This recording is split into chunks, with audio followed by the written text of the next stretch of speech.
La grâce, la miséricorde et la paix nous sont données de la part de Dieu le Père et de la part de Jésus-Christ, le Fils du Père, dans la communion du Saint-Esprit. Amen. Chers frères et sœurs, dans le bruit de nos villes, dans le tumulte de nos vies, dans le trouble de nos cœurs, il est des lieux comme celui-ci où nous pouvons faire une halte, où nous pouvons nous poser un peu avant de repartir. Cette parenthèse nous est offerte par le Dieu de la paix qui nous attend là, dans le calme, pour nous remplir de son amour. La douce présence de Jésus nous rassure, nous apaise, et le Saint-Esprit nous insuffle le souffle de vie. Chers frères et sœurs, nous sommes rassemblés ce matin pour vivre notre culte du dimanche de la Réformation. La Réformation, un riche héritage qui nous est légué par les frères et sœurs qui nous ont précédés dans la foi. C'est un héritage d'amour qui nous lie au Père et au Fils, un héritage fortifié et renouvelé par le Saint-Esprit, un amour qui nous porte à annoncer au monde que Dieu est présent et qu'il veut offrir sa paix à chacun, à chacune aujourd'hui, quelle que soit l'épreuve traversée. Je vous invite à la prière. Entrez dans un lieu rempli de l'histoire de celles et ceux qui nous ont précédés dans le temps, mais aussi dans la foi. Mais surtout, Père aimant, entrez dans ta présence, me tenir devant toi, parce que tu es celui qui te tient devant moi. Osez rester et même m'approcher de toi, Seigneur, pour me rendre disponible à ta présence, à ta parole, à ton amour, m'approcher finalement de moi-même. Je prends si rarement le temps de ces rencontres. Si souvent je suis un étranger pour moi-même.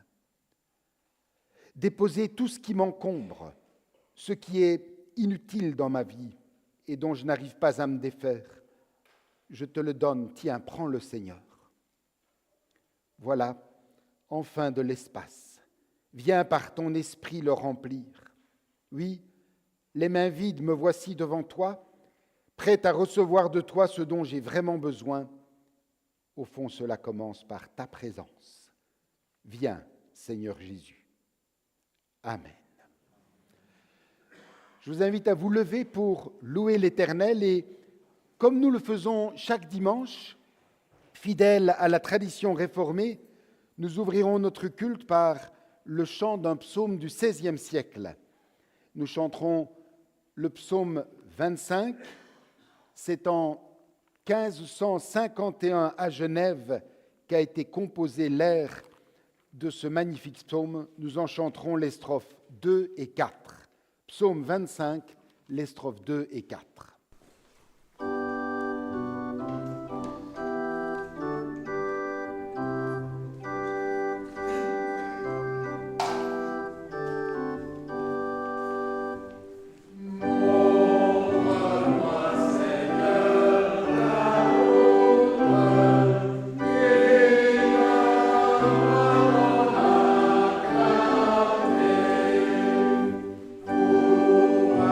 Celui qui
Écoutons la voix de l'Éternel qui résonne à travers les âges. Écoutons-le dans le livre du Deutéronome. J'ai placé devant toi, dit l'Éternel, la vie et la mort.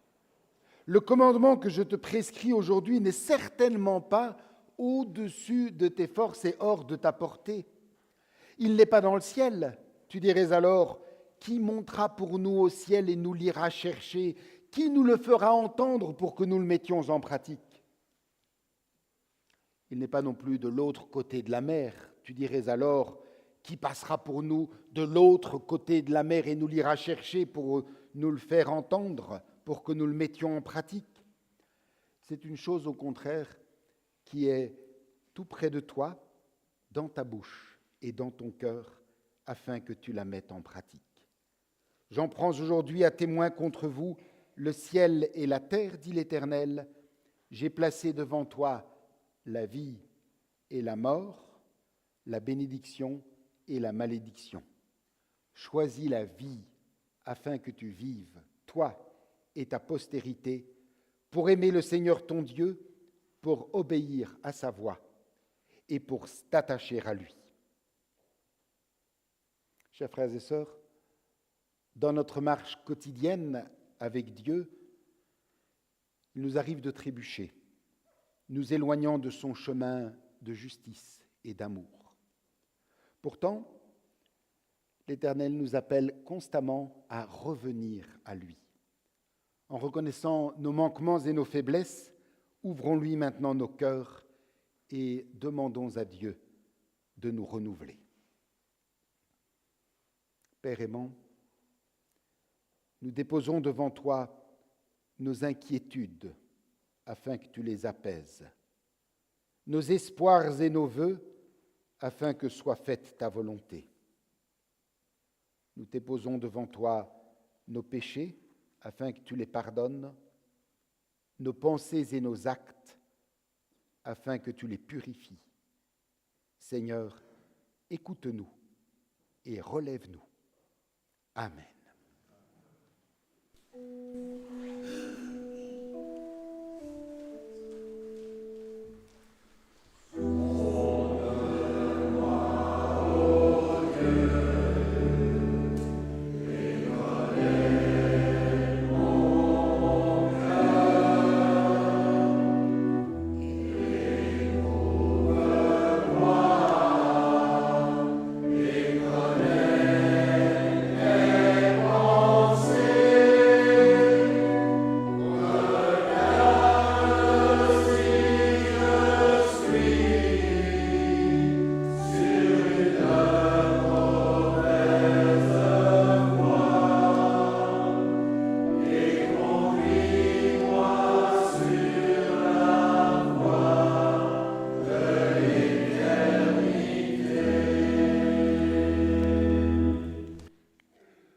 Levons-nous pour recevoir le pardon de Dieu. Jean Calvin demande dans son catéchisme de Genève à la question 126 « Pouvons-nous croire pour être justifiés sans faire de bonnes œuvres ?» La réponse, il est impossible. Car croire en Jésus-Christ, dit-il, c'est le recevoir tel qu'il se donne à nous. Or, il nous promet non seulement de nous délivrer de la mort et remettre en la grâce de Dieu son Père par le mérite de son innocence, mais il nous promet aussi de nous régénérer par son esprit pour nous faire vivre saintement. C'est une parole certaine et digne d'être reçue avec une entière confiance que Jésus-Christ est venu dans le monde pour sauver les pécheurs. Fondé sur cette promesse, en tant qu'ambassadeur de Jésus-Christ, au nom du Père, du Fils et du Saint-Esprit, à tous ceux qui se repentent et qui croient, nous déclarons que Dieu annonce, que Dieu accorde ici et maintenant son pardon et nous attestons l'absolution de leurs péchés. Amen.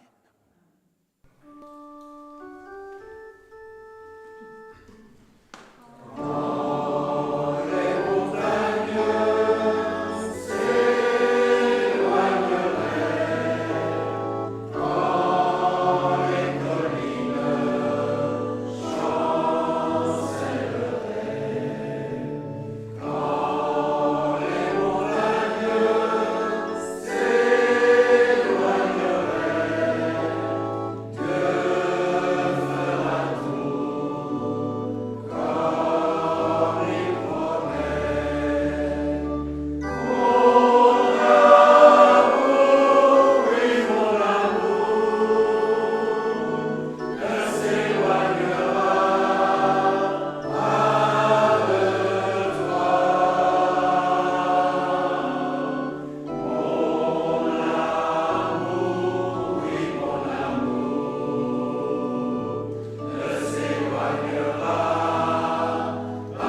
après avoir reconnu nos faiblesses et reçu le pardon de Dieu, affirmons ensemble la foi qui renouvelle nos vies.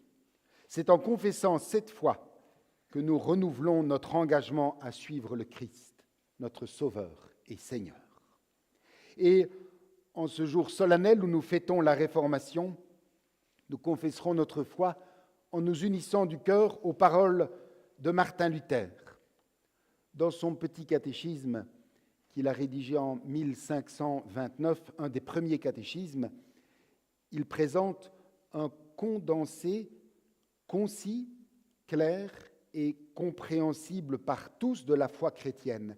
Et c'est intéressant parce que le titre qu'il donne à la deuxième partie de ce petit catéchisme est éloquent. Voici le titre qu'il donne. Il dit « La foi chrétienne telle qu'un chef de famille doit l'enseigner aux siens en toute simplicité. » Confessons donc notre foi avec lui. Je crois que Dieu m'a créé ainsi que toutes les autres créatures. Il m'a donné et me conserve mon corps avec ses organes, mon âme avec ses facultés. Il me donne tous les jours, libéralement, la nourriture, le vêtement, la demeure, la famille et toutes les choses nécessaires à l'entretien de cette vie. Il me protège dans tous les dangers, me préserve et me délivre de tout mal. Et cela sans que j'en sois digne, par sa pure bonté et sa miséricorde paternelle.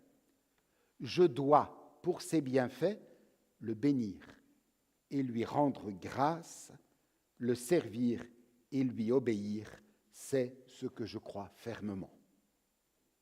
Je crois que Jésus-Christ, vrai Dieu, né du Père de toute éternité, vrai homme, né de la Vierge Marie, est mon Seigneur. Il m'a racheté, moi perdu et condamné, en me délivrant du péché, de la mort et de la puissance du diable, non pas à prix d'or ou d'argent, mais par son saint et précieux sang, par ses souffrances et sa mort innocente, afin que je lui appartienne et que je vive dans son royaume pour le servir éternellement dans la justice, dans l'innocence et la félicité, comme lui-même, étant ressuscité des morts, vit et règne éternellement. C'est ce que je crois fermement. Je crois que je ne puis, par ma raison et mes propres forces, croire en Jésus-Christ mon Seigneur, ni aller à lui. Mais c'est le Saint-Esprit qui m'a appelé par l'Évangile, éclairé de ses dons, sanctifié et maintenu dans la vraie foi. C'est lui qui assemble toute l'Église chrétienne sur la terre, qui l'éclaire, la sanctifie et la maintient en Jésus-Christ dans l'unité de la vraie foi. C'est lui qui, dans cette Église, me remet chaque jour pleinement tous mes péchés, ainsi qu'à tous ceux qui croient. C'est lui, au dernier jour, qui me ressuscitera, moi et tous les morts, et me donnera, comme à tous les croyants, la vie éternelle en Jésus-Christ. C'est ce que je crois fermement. Amen. Chantons notre foi sur la mélodie, et je voulais juste dire ça, André, de cet autre psaume du XVIe siècle, et nous chantons le 823.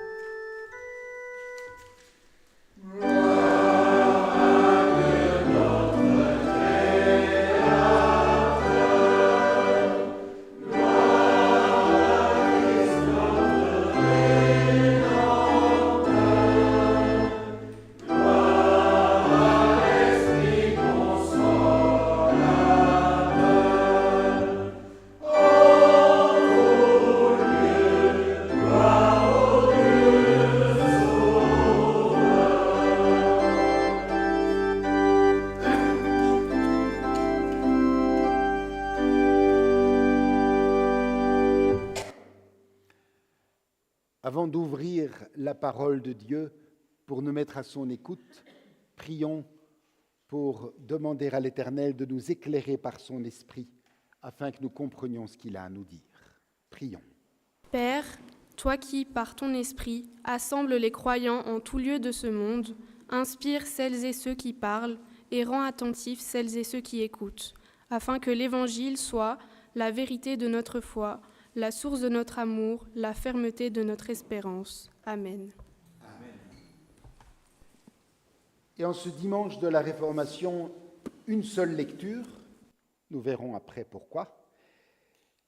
Nous écouterons de l'Épître aux Romains au chapitre 3, les versets 21 à 28. Romains, chapitre 3, à partir du verset 21. Mais maintenant, Dieu nous a montré comment il nous rend justes devant lui, et cela sans l'intervention de la loi. Les livres de la loi et des prophètes l'attestent. Dieu déclare les êtres humains justes par la foi et la fidélité de Jésus-Christ. Il le fait pour tous ceux qui mettent leur foi en lui. Car il n'y a pas de différence entre eux. Tous ont péché et sont privés de la présence glorieuse de Dieu.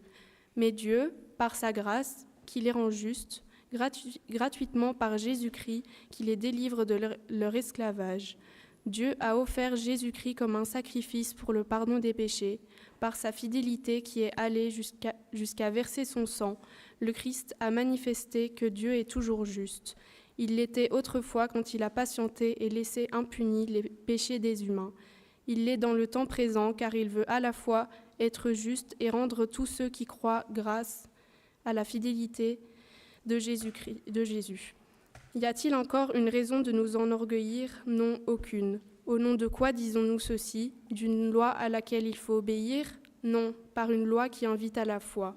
Nous estimons en effet qu'un être humain est reconnu juste par la foi et non parce qu'il obéirait à la loi. Seigneur, ta parole est la vérité. Ce matin encore, sanctifie-nous par ta vérité. Amen. Et pour nous préparer à méditer ce texte dans le contexte du XVIe siècle, je vous invite à chanter un cantique que nous appelons d'ailleurs le cantique de Luther. C'est le 543, c'est un rempart que notre Dieu. C'est le grand réformateur Martin Luther qui lui-même a composé la mélodie et les paroles en paraphrasant le psaume 46. Nous chantons donc du cantique 543, les strophes 1, 2 et 4.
Quand dimanche après dimanche, nous montons à la maison du Seigneur, c'est pour répondre à l'invitation que lui-même nous adresse.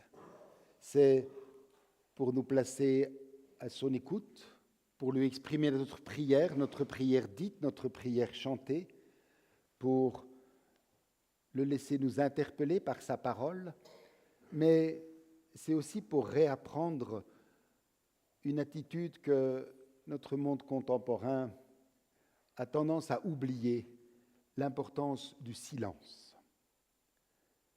Nous aurons maintenant un moment de prière silencieuse pour permettre à chacun d'exprimer à Dieu dans le secret du cœur son adoration, sa reconnaissance et ses requêtes.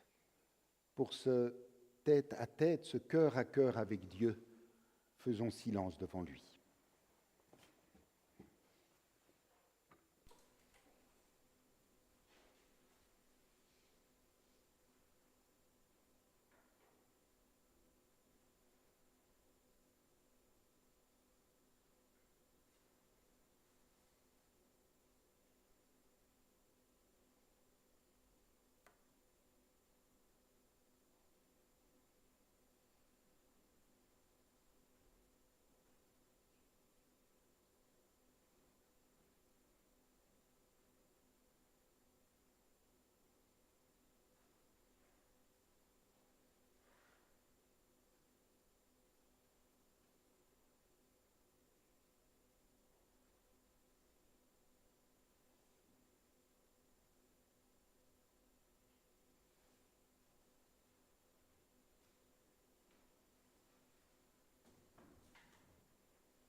Père aimant, en ce dimanche où nous fêtons la Réformation, nous nous présentons reconnaissants devant toi pour te dire merci. Merci pour tous ces fidèles serviteurs qui, humblement, sont retournés à ta parole pour en redécouvrir la puissance. Merci pour tous tes serviteurs qui, génération après génération, fidèlement, nous ont enseigné cette parole. Merci parce que grâce à leur simple et humble témoignage fidèle, nous pouvons nous aussi nous réjouir de te connaître. Merci Père aimant pour tout ce que tu es et tout ce que tu fais dans nos vies personnelles, familiales, ecclésiales. Merci pour cette oasis que tu nous offres semaine après semaine en nous conviant dans ta maison, nous invitant ainsi à marquer une halte dans le flot de nos activités ordinaires pour tout simplement nous arrêter, reprendre haleine, nous ressourcer à l'eau vive de ta parole, nous recentrer sur ce qui compte vraiment et nous reposer devant toi. Père aimant, dans la joie d'être réunis en ta présence, nous te demandons de nous unir à nos frères et sœurs qui vivent ce culte avec nous à partir de chez eux, qu'ils sentent et que nous sentions que c'est ensemble que nous vivons cette heure de culte à ta gloire. Nous te présentons aussi tous les frères et sœurs de notre communauté qui passent par des moments difficiles, qui souffrent dans leur corps, dans leur cœur, dans leur âme. Toi, Père, tu sais mieux que quiconque ce dont chacun a vraiment besoin aujourd'hui. Veuille, nous t'en prions, étendre ta main, bénir, soutenir.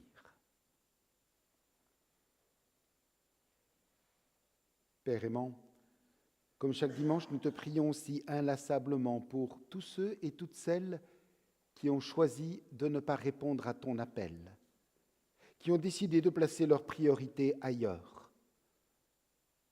Feuille, nous t'en prions, toucher leur cœur, afin qu'ils puissent découvrir ou redécouvrir combien la vie peut se parer de couleurs neuves et trouver un relief quand elle est vécue avec toi et pour toi. Maintenant que nous allons nous pencher sur ta parole pour tenter d'en tirer des lignes de conduite pour notre vie de tous les jours, aide-nous à nous dépréoccuper de nous-mêmes, fais taire en nous les bruits du dehors, les tumultes du dedans, afin que nous soyons disponibles et disposés à recevoir de toi tout ce que tu veux nous donner. C'est la grâce que nous te demandons dans le nom de ton Fils, notre frère, Seigneur et Sauveur Jésus-Christ. Amen.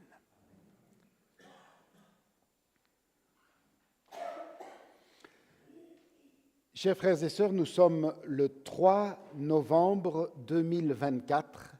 C'est aujourd'hui que nous célébrons avec tous nos frères et sœurs protestants réformés du monde entier la Réformation.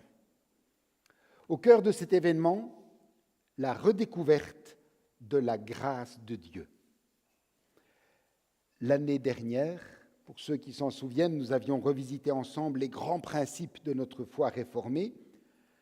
Aujourd'hui, je vous propose un parcours plus historique, immersif, pour mieux comprendre le terrain qui a nourri le réveil spirituel d'un moine augustin, professeur d'université, réveil spirituel de cet homme qui a provoqué un bouleversement marquant pour la civilisation occidentale. Replongeons donc à Wittenberg en 1517. Dans un monde angoissé, en quête de réponse, un moine ose lever la voix. C'était il y a 507 ans, le samedi 31 octobre 1517, la veille de la Toussaint, Luther rend public à Wittenberg ses 95 thèses contre les indulgences. Replongeons-nous dans le contexte. 1517. Déjà, au cœur du XIVe siècle, une pandémie bien plus violente que celle du Covid, la peste noire. Cette pandémie avait décimé quasi toute l'Europe au XIVe siècle. Un siècle et demi plus tard, au XVIe siècle, la peste refait surface, accompagnée de nombreuses autres maladies, épidémies que l'on désignait souvent aussi par le terme de peste. Et bien sûr, à cette époque, les causes de ces épidémies restaient inconnues et il était tentant d'y voir une manifestation de la colère de Dieu, voire l'œuvre de démons ou de sorciers perçus comme des exécuteurs des desseins de Dieu. On peut dire qu'au XVIe siècle, une inquiétude collective, sourde mais omniprésente, pesait sur la société.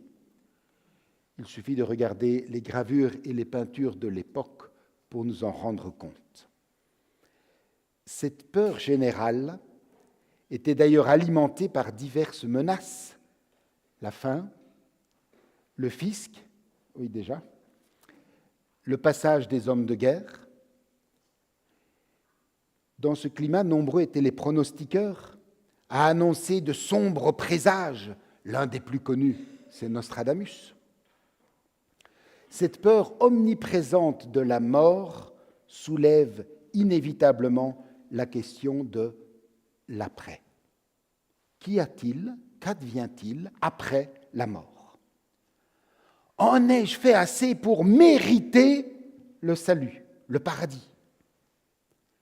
Martin Luther est véritablement obsédé par cette question. Quand je dis qu'il est obsédé par cette question, c'était au point de passer des nuits blanches, ou quand il arrivait à s'endormir, de se réveiller au milieu de la nuit, pris de panique et d'angoisse. Il tremble sous le poids de cette lancinante question « En ai-je fait assez pour plaire à Dieu ?» L'Église de l'époque, malheureusement, va exploiter cette peur pour s'enrichir en vendant des indulgences, ces documents censés réduire les peines réparatrices des péchés. Johann Tetzel, un moine dominicain et commissaire apostolique pour les indulgences, est envoyé en Allemagne par l'Église catholique pour collecter des fonds destinés à la reconstruction de la basilique Saint-Pierre de Rome. Soyons bien clairs, la théologie officielle de l'époque enseignait que la foi seule ne suffit pas pour justifier l'homme, mais que seule la foi activée par la charité et les bonnes œuvres peut sauver. Bien entendu, les bénéfices des bonnes œuvres pouvaient être aussi obtenus par des donations monétaires à l'Église. Martin Luther disait « J'ai profondément angoissé par cette question » jusqu'au jour où il fait une découverte libératrice en étudiant, en creusant le Nouveau Testament dans sa langue originale, le grec. En lisant l'épître aux Hébreux, comme nous l'avons fait ce matin, l'épître aux Romains, comme nous l'avons fait ce matin, certains versets vont résonner en lui avec une acuité nouvelle. Dans le climat que je viens de décrire, réécoutons les versets 22 et 24 pour bien comprendre. Voilà ce que Luther lit dans le climat que je viens de décrire. Dieu rend les hommes justes à ses yeux par la foi en Jésus-Christ. Il le fait pour tous ceux qui croient au Christ, car il n'y a pas de différence entre eux. Tous sont péchés, sont privés de la présence glorieuse de Dieu. Dieu, dans sa bonté, les rend justes à ses yeux gratuitement, par Jésus-Christ qui les délivre du péché. Ces mots frappent Luther en plein cœur. Il sent vraiment une lumière en lui. Puissions-nous aussi être touchés par la puissance de cette déclaration. Dieu, par sa grâce. Oui, Luther découvre la force de la grâce, la gratuité de l'amour divin. Il se trouve face à l'immensité de l'amour de Dieu. Il en est brûlé intérieurement et il réalise avec une clarté nouvelle que le système des indulgences mis en place par sa propre Église est faux et honteux. Luther est d'autant plus outré que la vente des indulgences progresse et que les propagateurs de cette pratique scandaleuse deviennent toujours plus zélés. Le nommé Tetzel, lorsqu'il arrive à Wittenberg, vend les lettres d'indulgence à la criée, comme de simples marchandises, sur le marché, à la criée.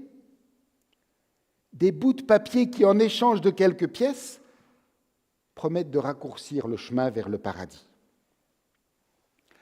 Et vu le climat d'inquiétude collective qui règne, il n'est pas surprenant que les gens se pressent pour les acheter. Au même moment, donc pendant que Tetzel vend à la criée les indulgences sur la place du marché, Luther, qui est présent dans cette même ville, qui entend probablement ces cris, fait cette découverte. Il est en train de découvrir la justification gratuite en Dieu. Dieu, par sa grâce, rend les hommes justes gratuitement par Jésus-Christ qui les délivre de leur esclavage. À 2 pas de chez lui, on vend des indulgences. Pris d'une sainte colère contre cette escroquerie spirituelle, Luther regagne sa cellule monacale et va rédiger ses 95 thèses. Notre maître S. Art, prédicateur et docteur en théologie, n'a alors que 34 ans.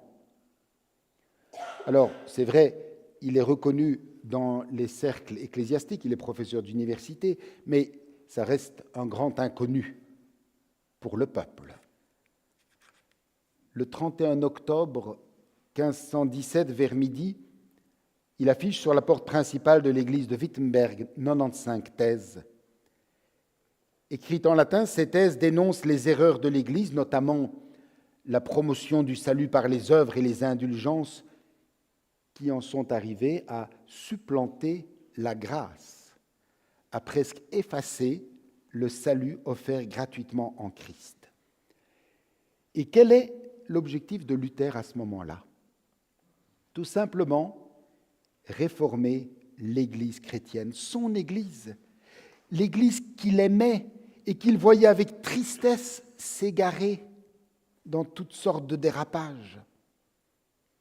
Et ne faisons pas des anachronismes. Souvenons-nous bien qu'à l'époque, il n'y a pas de distinction entre les catholiques romains et les protestants. Non, nous sommes une Église. Tous les chrétiens qualifiaient leur foi de catholique. Ça vient du grec, katholike, littéralement universel. Une foi dont le message est universel. Le message est adressé à toute l'humanité.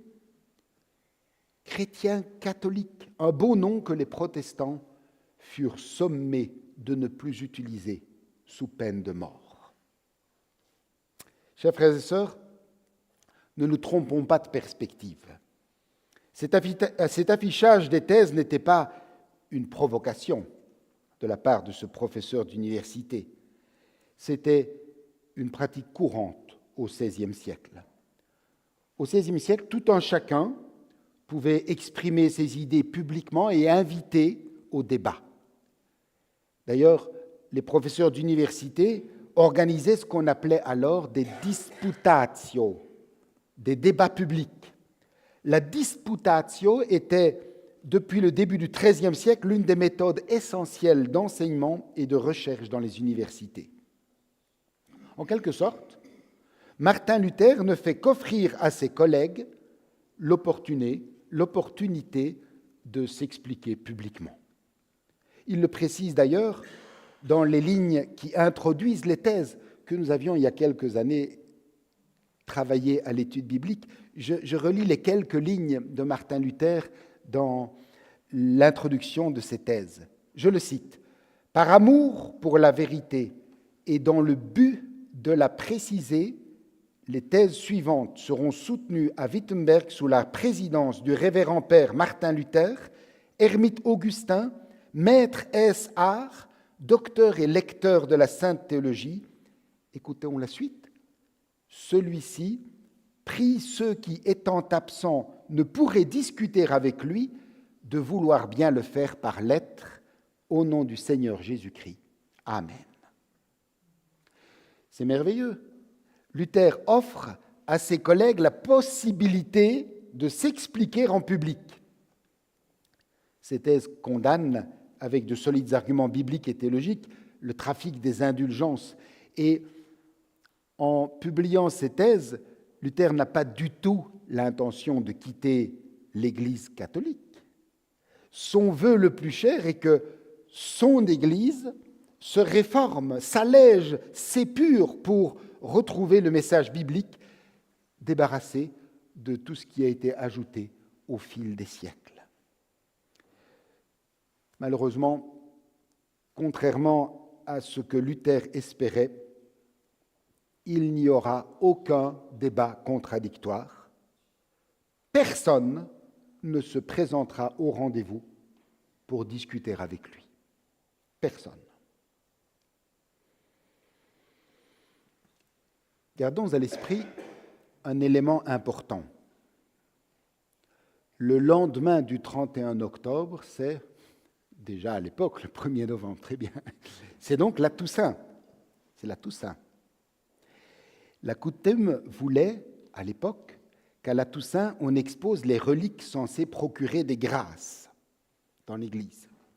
Et c'est ainsi que le jour suivant l'affichage, une foule de témoins va découvrir les thèses de Luther en se rendant à l'Église. Très vite, de bouche à oreille, leur contenu se propage dans la ville, dans toute la Saxe et même au-delà. Les thèses sont rapidement traduites en allemand, ainsi que dans d'autres langues, puis imprimées par les étudiants de Luther. Bientôt, dans toute l'Europe, on sait qu'un moine allemand a rédigé un texte contre des indulgences. C'est étonnant. Rendons-nous bien compte, 1517, en 2 semaines, toute l'Allemagne est au courant, et en 1 mois, toute l'Europe. Sans radio, sans télévision, sans réseaux asociaux. Oui. Ça, c'est pas grave. L'effet de ces thèses va provoquer un choc spirituel et plus tard politique. Et cette date du 31 octobre n'avait pas été choisie par Martin Luther au hasard. La Toussaint, c'était une fête qui avait été instaurée au IXe siècle, au IXe siècle déjà, au IXe siècle, pour commémorer tous les saints. Et au IXe siècle, l'Église avait choisi une date qui coïncidait avec des célébrations d'origine druidique. Ça vous étonne. Mais ce qui est encore plus étonnant, c'est qu'aujourd'hui, cette fête druidique a ressurgi chez nous sous la forme de Halloween. En associant la Toussaint à une période empreinte de croyances populaires, l'Église de l'époque, au IXe siècle, avait malheureusement ouvert la porte à certaines confusions. Alors oui, aujourd'hui, Halloween, c'est les bonbons, mais Halloween, dans la tradition druidique, ce n'était pas rien. C'était une invitation aux esprits et aux êtres de l'autre monde à entrer dans notre univers. C'était ça. Et c'était lié à la nécromancie et à la communication avec les esprits des défunts. Et cette abomination avait réussi à infiltrer l'Église et tout doucement, l'idée de prier pour les morts avait évolué vers la demande que les morts intercèdent pour les vivants. Et c'est précisément pour dénoncer de tels écarts, qui bien sûr ne sont pas du tout en accord avec l'Écriture, que Luther a choisi cette date pour afficher ses 95 thèses.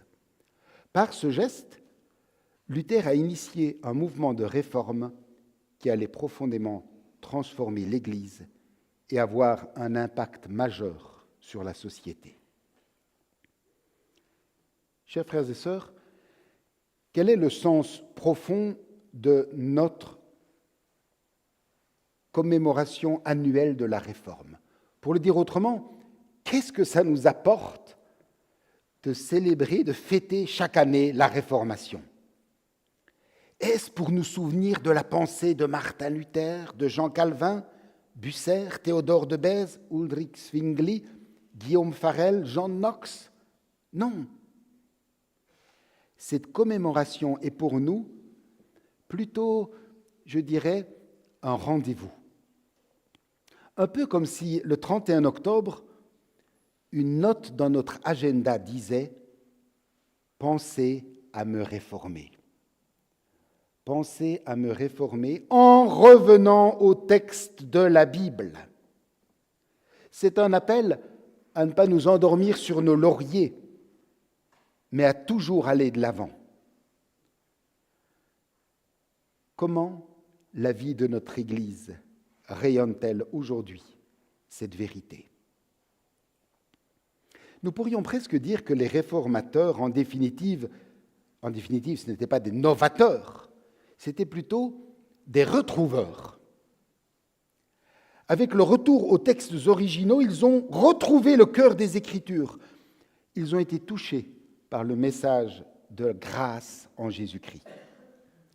Alors puissions-nous, nous aussi, lire, étudier, creuser, manger, mâcher, savourer l'Écriture sainte, la Bible, et que nous puissions le faire seuls à la maison, mais ensemble aux différentes études bibliques, que nous puissions mâcher, savourer l'Écriture sainte pour ne pas laisser des habitudes, des traditions, des impressions, des peurs ou des ressentis personnels prendre le pas sur le cœur des Écritures, sur le message que Dieu a jugé utile, nécessaire et suffisant de nous révéler en elles.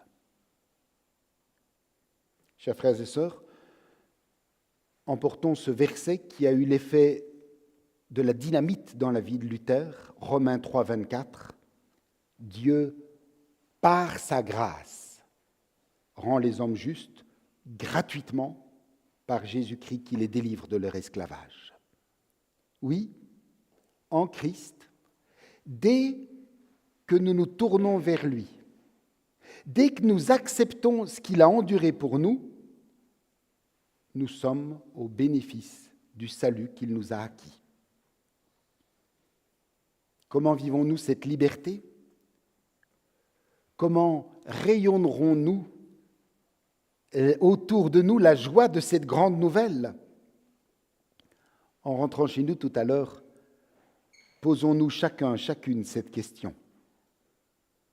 Comment puis-je à mon tour, là où Dieu m'a placé, comment puis-je à mon tour porter cette lumière de grâce autour de moi ? Dieu, par sa grâce, rend les hommes justes gratuitement par Jésus-Christ qui les délivre de leur esclavage. Amen.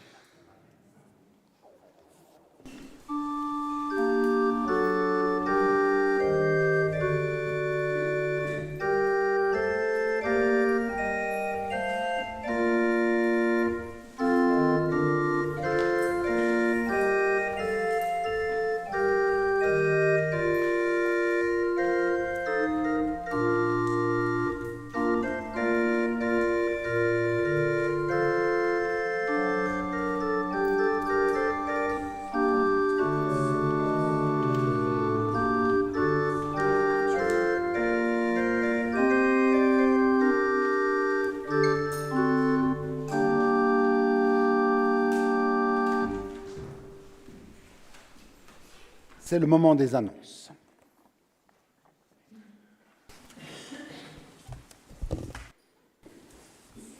Mardi à 17h, nous aurons la réunion des visiteurs. À 18h, la réunion de prière et à 19h, l'étude biblique cursive. Pendant cette réunion de biblique cursive, nous prolongerons et nous plongerons dans le psaume 121. Donc les 3 réunions se succèdent le même jour, mardi. Mercredi à 9h, vu l'augmentation de la fréquence de la fréquentation de notre service d'aide diaconale, les diacres ouvriront aussi le mercredi matin. Donc mardi dès 9h et mercredi maintenant, il y aura 2 mercredi et jeudi. Ah, voilà. Merci. Ce même mercredi, à 19h cette fois-ci, nous aurons la réunion de la Croix-Bleue. Jeudi donc, la réunion des diacres, ils seront à leur poste, ils distribueront les colis alimentaires. À 11h, ils resteront pour une réunion pour envisager les colis spéciaux pour Noël. Et ça concerne uniquement les diacres. À 14h, toujours le jeudi, c'est la sortie du groupe départ. Nous nous rendrons à l'espace gallo-romain de Ath pour l'exposition temporaire du jardin romain à la gestion des déchets. Et nous vous demandons donc pour le groupe départ de vous inscrire auprès de Nadine à la tasse de café. Samedi à 13h30, rendez-vous devant le temple, d'où le groupe partira à Charleroi pour une rencontre du groupe régional de jeunesse. Donc pour les jeunes, à 13h30 devant le temple. Dimanche prochain, 9h, répétition de la chorale et 10h, notre culte habituel. Et ne partez pas sans avoir reçu votre messager après le culte. Et justement, à propos du messager que vous recevrez après le culte, c'est un messager un peu particulier parce qu'il annonce le démarrage d'une aventure dont nous avons parlé à la dernière assemblée d'Église, Vous le découvrirez déjà dans la nouvelle en tête, en le lisant. Vous vous souvenez que nous avions parlé d'un projet d'église marraine et d'église filleule. La paroisse de la Louvière a demandé à devenir église filleule de notre communauté pour que nous l'aidions à redynamiser la vie de leur église. Alors concrètement, ça veut dire quoi?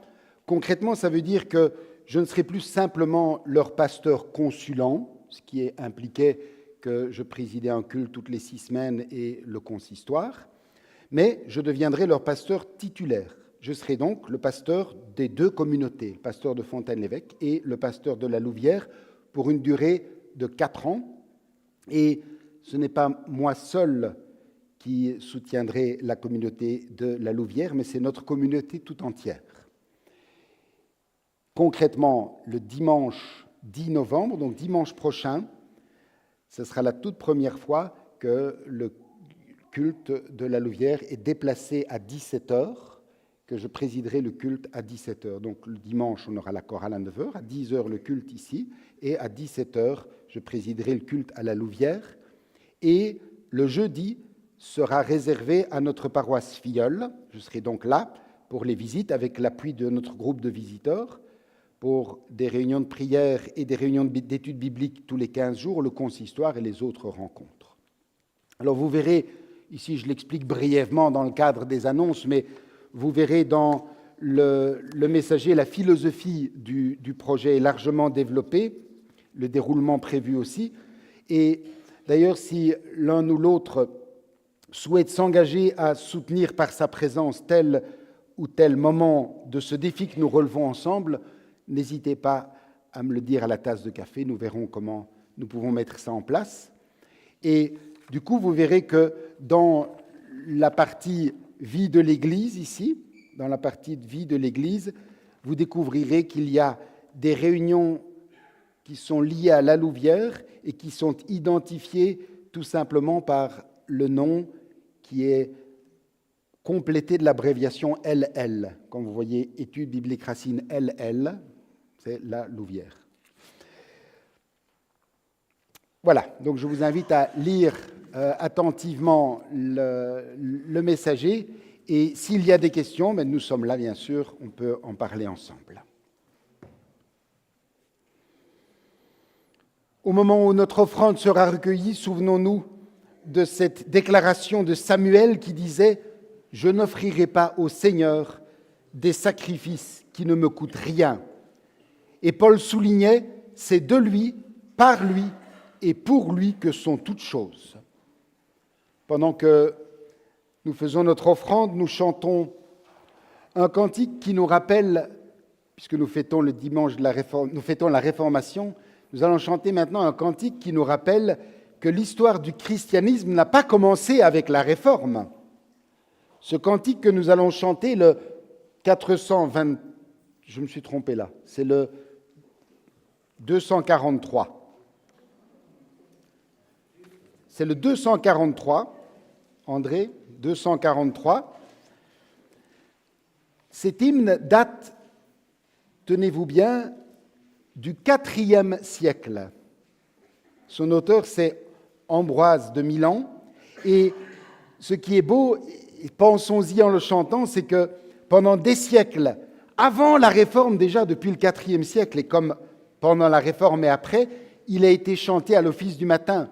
Donc, Martin Luther a chanté de nombreuses fois ce cantique dans son monastère, même si l'air était un peu différent, mais c'est ce cantique qu'il chantait. Nous en chanterons les strophes 1 et 3. Amen.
Unissons-nous dans la prière d'intercession. En répondant après « Nous te prions Seigneur », nous répondrons « Transforme-nous et renouvelle ton Église ». Transforme-nous et renouvelle ton Église. Unissons-nous dans la prière.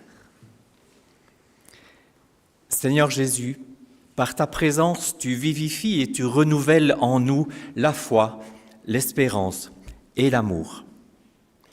Nous te rendons grâce pour le don du baptême qui nous unit à toi, pour le pain et le vin de ton repas, qui nous font grandir dans la communion avec toi et les uns avec les autres. Nous t'en prions, Seigneur. Transforme-nous et renouvelle ton Église. Nous te rendons grâce pour la force de l'Esprit Saint qui, parcourant la terre, nous réforme et nous anime, pour que nous le laissions agir en nous. Nous t'en prions, Seigneur. Transforme-nous et renouvelle ton Église. Ouvre nos oreilles et nos cœurs, renouvelle notre lecture de la Bible, pour qu'au-delà des mots, nous y discernions ta parole. Nous t'en prions, Seigneur. Transforme-nous et renouvelle ton Église. Accorde-nous la force de croire, le courage de reconnaître nos erreurs, la volonté de dépasser nos échecs et le désir de vivre par ta grâce. Nous t'en prions, Seigneur. Transforme-nous et renouvelle ton Église. Jésus-Christ, chemin, vérité et vie, en toi est notre confiance. En toi est notre espérance. En toi est notre paix. Louange à toi pour les siècles des siècles. Amen. Nous invitons à vous lever. Élevons nos cœurs vers le Seigneur.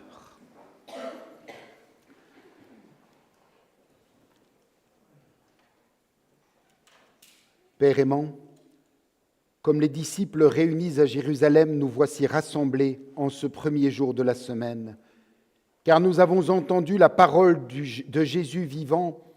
La paix soit avec vous, comme le Père m'a envoyé, moi aussi je vous envoie. Béni sois-tu pour le don de l'Esprit Saint. Il fait de nous les témoins du pardon que tu offres gratuitement à ceux qui se confient en toi.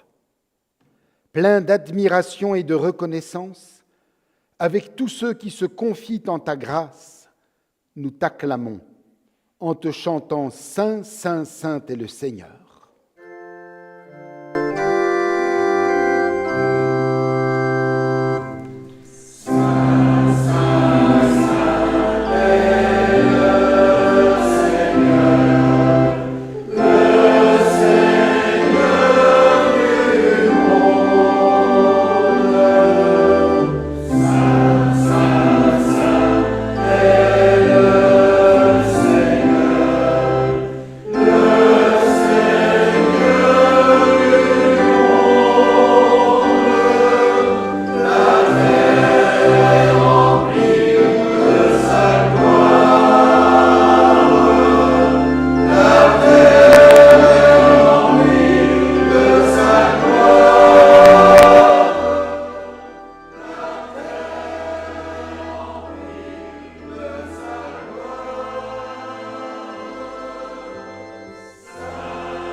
Écoutons comment notre Seigneur Jésus-Christ a institué ce repas que nous allons prendre ensemble.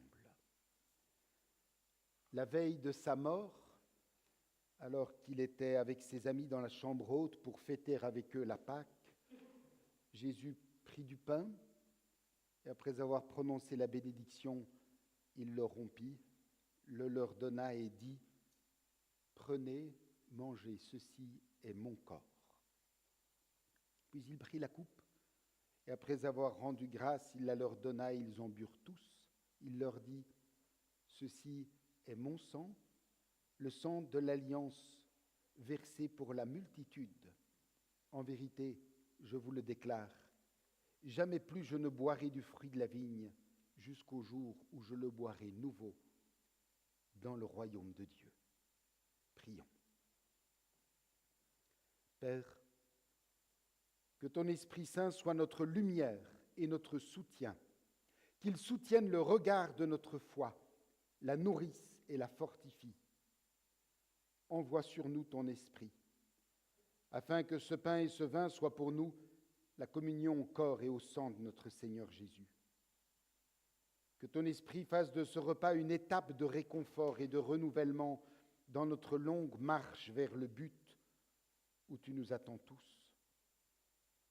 Que le témoignage des croyants rayonne dans toute la communauté humaine afin de guider la route de tous ceux qui cherchent ta vérité.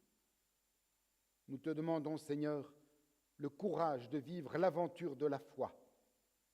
Donne-nous de savoir discerner dans la vie quotidienne les signes que tu nous fais dans le temps présent, que nous marchions dans la persévérance, même si la route est indécise, difficile et obscure, que nous trouvions notre lumière aux sources de ta parole et de la prière. Amen.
Voici, dit le Seigneur, je me tiens à la porte et je frappe. Si quelqu'un entend ma voix et m'ouvre la porte, j'entrerai chez lui, je me mettrai à table avec lui et lui avec moi. Chers frères et sœurs, au moment d'entourer la table du Seigneur, souvenons-nous que notre seule dignité pour en approcher est la conscience de notre indignité. Venez, dit le Seigneur, car tout est prêt. Ceux qui sont au deuxième rang.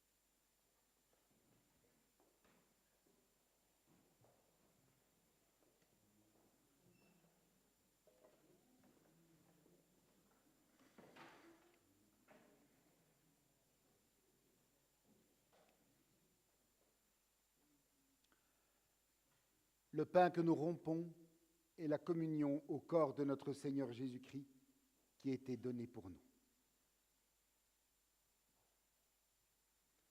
Ceci est mon corps. Ceci est mon corps. Ceci est mon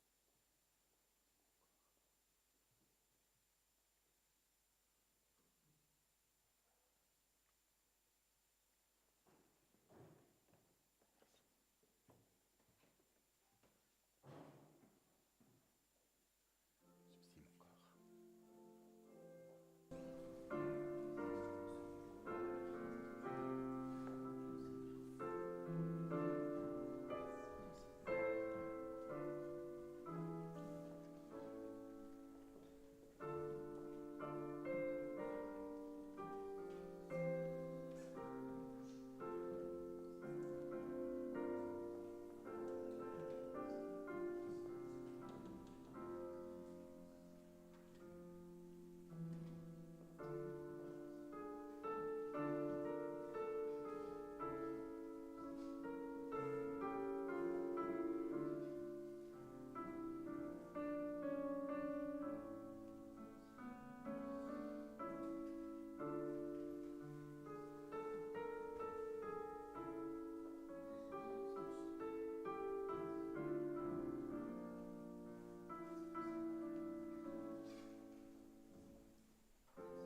pour laquelle nous rendons grâce est la communion au sang de notre Seigneur Jésus-Christ qui a été versé pour nous.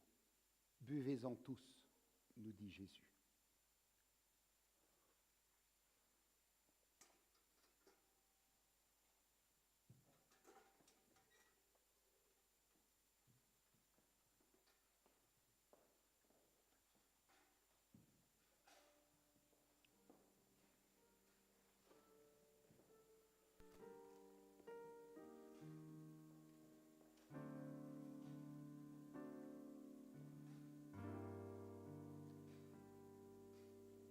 Mon âme bénit l'Éternel, que tout ce qui est en moi bénisse son saint nom. Mon âme bénit l'Éternel et n'oublie aucun de ses bienfaits. C'est lui qui pardonne toutes tes iniquités, qui guérit toutes tes maladies. C'est lui qui délivre ta vie de la fosse, qui te couronne de bonté et de miséricorde. C'est lui qui rassasie de bien ta vieillesse, qui te fait rajeunir comme l'aigle. L'homme, ses jours sont comme l'herbe, il fleurit comme la fleur des champs. Lorsqu'un vent passe sur elle, elle n'est plus, et le lieu qu'elle occupait ne la reconnaît plus. Mais la bonté de l'Éternel dure à jamais pour ceux qui le craignent, et sa miséricorde pour les enfants de leurs enfants, pour ceux qui gardent son alliance et se souviennent de ses commandements afin de les accomplir. Mon âme bénit l'Éternel, que tout ce qui est en moi bénisse son saint nom.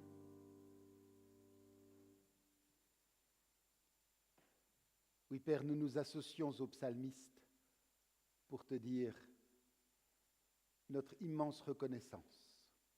Merci pour tout ce que tu es pour nous. Merci pour ce temps fort de communion que tu nous as donné d'avoir part avec toi qui veux raviver nos forces, mais aussi les uns avec les autres. Ô notre Dieu, nous te confions tous les jours de cette semaine qui s'ouvre, que nous puissions y vivre chaque moment en n'oubliant pas que nous ne sommes pas seuls, que tu es là, à nos côtés. Ouvre-nous à toi et aux autres. Nous te le demandons dans le nom de ton Fils, qui nous a appris à t'appeler Père et à te dire d'une même voix, et nous nous donnons la main en signe d'unité. Notre Père, qui es aux cieux, que ton nom soit sanctifié, que ton règne vienne, que ta volonté soit faite sur la terre comme au ciel. Donne-nous aujourd'hui notre pain de ce jour. Pardonne-nous nos offenses, comme nous pardonnons aussi à ceux qui nous ont offensés. Ne nous soumets pas à la tentation, mais délivre-nous du mal. Car c'est à toi qu'appartiennent le règne, la puissance et la gloire, au siècle des siècles. Amen. Allez, joyeux de la grâce reçue du Père.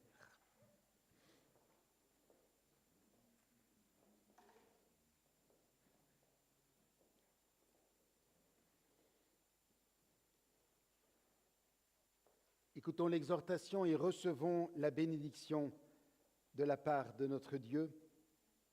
Emportons pour le méditer pendant la semaine ce verset qui a eu à l'époque l'effet de la dynamite dans la vie de Luther, Romains 3, 24. Dieu, par sa grâce, rend les hommes justes gratuitement par Jésus-Christ, qui les délivre de leur esclavage. Que l'Éternel vous bénisse et vous garde. Que le Dieu de Jésus-Christ tourne sa face vers vous et vous donne la paix du cœur et les trésors que personne ne peut vous ravir. Allez en paix. Que Dieu demeure avec vous et avec vos familles, au près et au loin, dès maintenant et à jamais. Amen.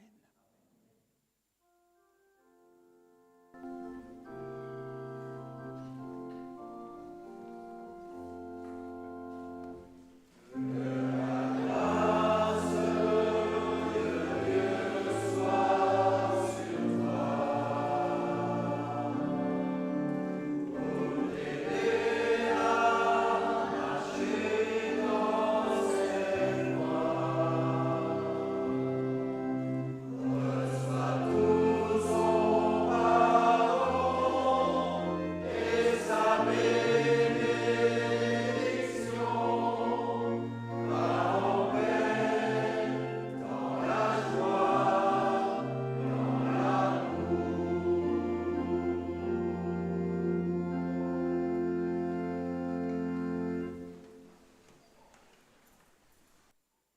notre nom à tous, je souhaite une joyeuse fête de la Réformation aux frères et sœurs qui ont vécu ce culte avec nous à partir de chez eux. Nous vous souhaitons de vivre un dimanche et une semaine bénis. À bientôt.